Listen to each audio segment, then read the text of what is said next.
আমরা এখন ল্যাপটপ লাগাবো। ভারত বাংলাদেশের গাড়ি থেকে কোড এসছে 6221 BS4 গাড়ি, তার সাথে এসছে 6883 2815।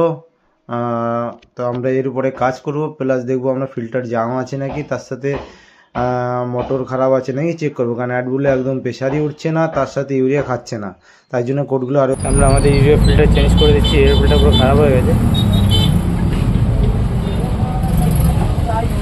ইউরিয়া নজেল বিশাল বড়, ঠিক আছে, কেউ দেখে ভয় পেও না ভাই।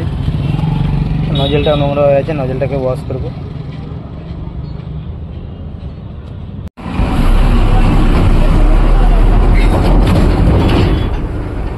তো আমরা ফিল্টার নজেল ওয়াশ করার পরে আমাদের মোটরে ঘুরছে কিন্তু প্রেশার উঠছে না। তারপরে আমরা চেক করবো যে আমাদের মোটরে কেন প্রেশার উঠছে না। প্রথমে লাইন চেক করলাম, পাইপ ওয়াশ করলাম, তো প্রেশার একদম উঠছে না। তো প্রেশার যে 1500 উঠছে 1500 হলো না, 5000 উপরে যেতে হবে। তো আমরা এখন ডোজার পাম্প খুলবো, পাম্প খুলে চেক করবো প্রেশারটা কেন উঠছে না। অ্যাডগুলো ডোজার পাম্প খুলে দিলাম, পাম্পে আমাদের প্রেশারই উঠছে না। আমাদের ড্রাইভার সাহেব যে বললো যে আমাদের বিনা ইউরিয়াতে এতদিন চলছিল, যে ড্রাইভার চালাচ্ছিল তাদের ট্যাঙ্কিতে ইউরিয়া ছিল না, এরকম চলছিল। তো আমরা ডোজার খুললাম, কমপ্লিট সেট।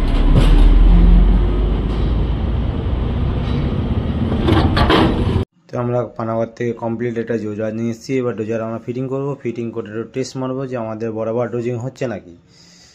তো আমাদের কি করে, ডোজার অনেক খরচা আছে, মোটরের পাম্প সব খারাপ হয়ে গেছে, ইউরিয়া না থাকাতে আমাদের প্রেশার বরাবর উঠছে 5000 মানে 600 650। আমাদের যেমন টাটা গাড়িতে 600 প্রেশার হয়, ওইটা প্রেশার হলো ওইটাই। অ্যাডগুলো প্রেশার আমাদের ওটা হয়ে গেল।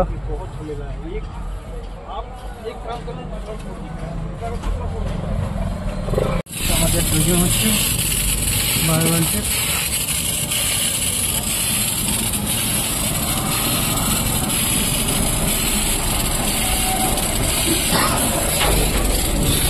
আমাদের 8 মিনিটের ডোজিং হবে এটা। তো আমাদের ডোজিংয়ের ওকে হয়ে গেল। বরাবর আমাদের পাম্পে ফেল ছিল, তো পাম্প কমপ্লিট আমরা লাগিয়ে দিলাম। তো এখন আমাদের ডোজিং কমপ্লিট হয়ে গেল।